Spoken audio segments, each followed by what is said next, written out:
My dearest brothers and sisters. This is Hakann speaking. I greet you in peace and love. As always, what I share isn't the sole objective truth.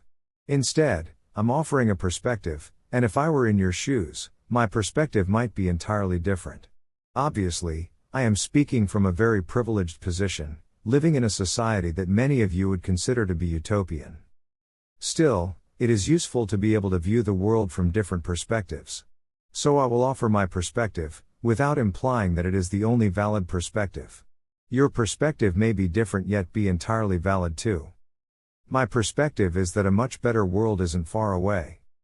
That better world is going to arrive regardless, but how quickly it arrives, and how graceful versus how painful the journey to it will be, depends on humanity's free will choices.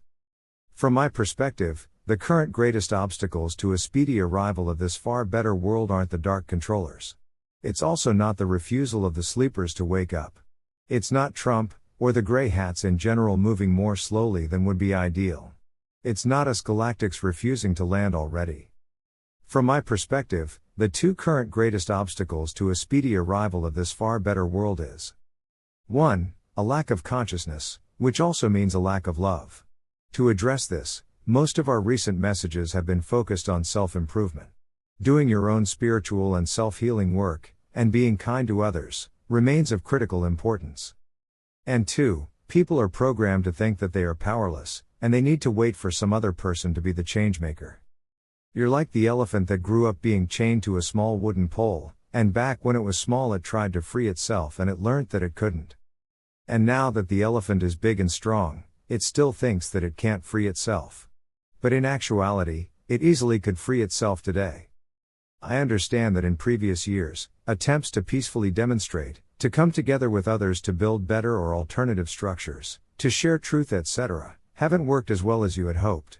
Yet the energies are much higher now than they were even a few months ago, and now a relatively small amount of effort by a relatively few light workers could make a huge difference. I'm not saying that one person starting one initiative will instantly bring about new Earth. However, your initiatives will have a huge impact, and may well have quite favorable conditions because the collective is ready for new ideas and new ways of living. Pretty much everyone realizes and agrees, from left to right, from man to woman, from young to old, that this current way of living isn't working very well. To be clear, I'm not suggesting that you pick up a gun and try to arrest the bad guys yourself. That wouldn't be productive. That is the task of the military, police forces, intelligence agency forces or even for us galactics. I'm also not suggesting that you label one huge group of people as being the good people or the people who are 100% right, and one other huge group of people as being the bad people or the people who are 100% wrong. That's not going to heal the world. Although if you have a more nuanced perspective, and see that both sides have some valid points and some points where they're wrong, not necessarily the same amount but at least some, then perhaps you could make some positive contributions to a political war, culture war, gender war or literal war situation. If you feel called towards that, if you don't, it's entirely fine to avoid those topics. I suggest that you follow your heart or your soul or your inner guidance, and see if there's some desire in you. For example, there may be a desire to peacefully protest, or to come together with like-minded people, or to create new ways of living together with people, or to form a meditation group, or to share truth, etc. Any of these initiatives, and many others besides, would be a wonderful idea and a great contribution. The changemaker you're looking for isn't Trump, and isn't Ashtar. The changemaker you're looking for is you, yourself. Or perhaps you and a group of like-minded people. It's a cliché at this point, but the advice be the change you want to see in the world really is as precious as gold. Now, will it be a challenge to indeed be that change you want to see in the world? Yes. But you are up for the challenge. You are so much more amazing and so much more powerful and well prepared than you are likely giving yourself credit for.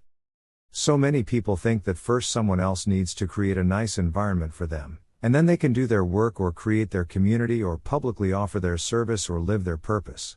But if everyone else waits for someone else to be the changemaker, then things will still progress, but they will do so more slowly than you might like. After all, you are a reincarnating soul, and your lower self, your body, conscious mind and emotions, are merely your vehicle for this one life you're currently in. Galactics, angels and even most souls of Earth humans care far more about soul growth than about the well-being of your lower selves. Which is why us galactics are certainly going to intervene at some point if necessary, but that point may be later than your lower self would prefer. More specifically, the point of our intervention will likely be the exact moment when most souls of Earth humans start wanting us to intervene openly, which isn't yet the case. Therefore, waiting for us to intervene is a choice you can make, but we think Earth humans in general, and likely you specifically as well, will be happier if you take action yourself before that point. It's about 70 to 75% likely, although it depends on your choices, and probabilities change all the time, that we'll either land openly this year, or that we'll privately meet individual light workers this year who are ready for that. And if it's not this year, it'll likely be in 2026 or 2027. Still, either us landing openly or us meeting ready Earth humans doesn't mean that instantly you will live on New Earth. It will be an amazing and wonderful and heart-opening moment, certainly, and I am very much looking forward to it, and we will help you and we are covertly helping right now. However, we're still looking towards Earth humans to build New Earth.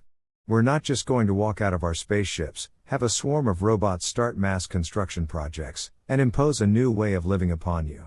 Instead, it is people like you who will, and quite possibly already are, contributing towards building this better New Earth. No one is asking that you single-handedly transform Earth's society. All I'm suggesting is that you do your best to offer your own contribution towards this process. And if currently doing your best means just taking care of yourself, then that is absolutely fine, and that too is a contribution towards New Earth.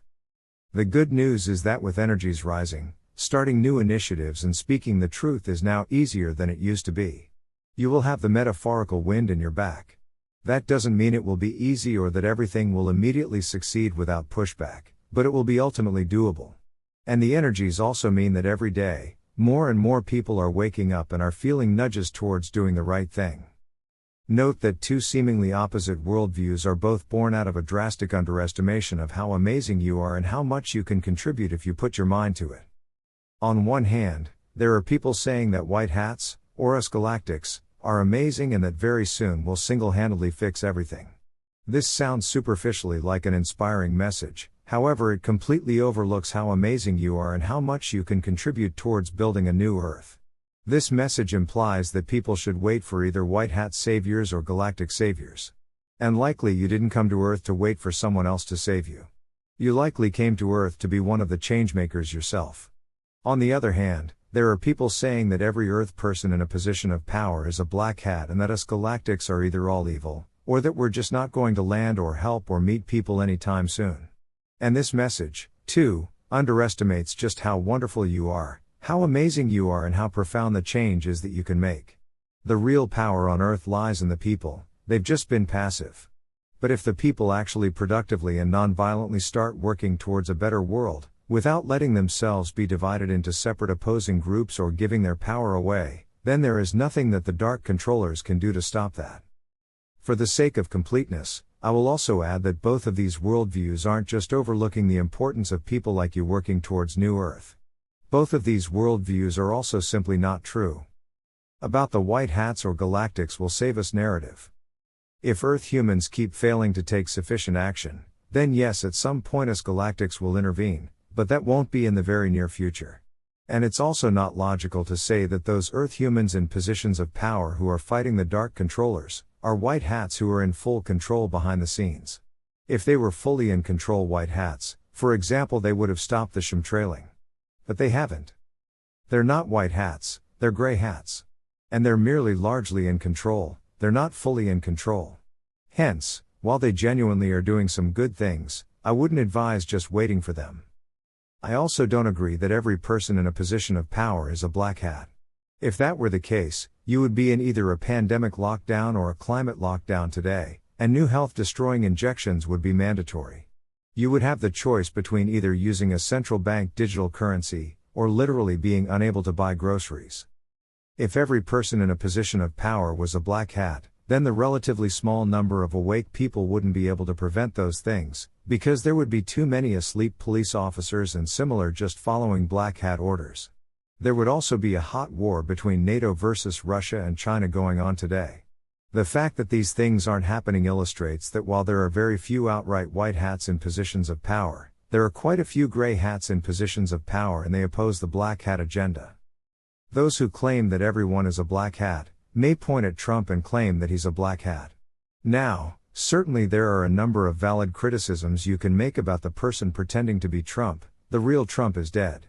However, Trump 2.0 is a gray hat, not a black hat. For one, he has taken important steps to secure the border, which is severely hindering black hat drug trafficking and human trafficking. If Trump were an actual black hat, he wouldn't be disrupting those black hat moneymakers. Also, Trump is revealing via Doge just how corrupt and wasteful the government is. This is doing a whole lot to wake up the people. And that is an absolutely crucial variable in this ascension process. The very last thing that the dark controllers want is for the people to wake up. So, both the positions that white hats or galactics will fix everything any day now, and the position that every person in a position of power is a black hat, are both false views. They dramatically overlook the very important factor that awake people can make a huge difference and can together create a new Earth.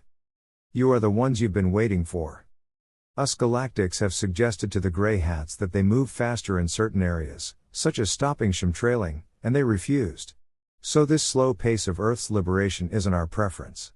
However, the slowness of this process is offering the lesson to people that waiting for external saviors isn't a new Earth thing to do. So while it's still not our preference, the failure of the gray hats to move quickly is offering the lesson to people that they themselves should be the change they want to see in the world. And yes, it is very hard. It is very unfair. It is very tough. But that's why you're on Earth. If it wasn't hard, you wouldn't have needed to come to Earth to share your light and to make a change. If building New Earth had been an easy job, then a soul as experienced and wise as yourself wouldn't have had to come to Earth. It's not that you're on Earth, and it's very tough. It's because Earth is very tough that someone as amazing as you are there. It's not that you're on Earth, and people are so unconscious. It's because people are so unconscious that someone as clear-seeing as you are there. You've got this. With my deepest love and respect for you.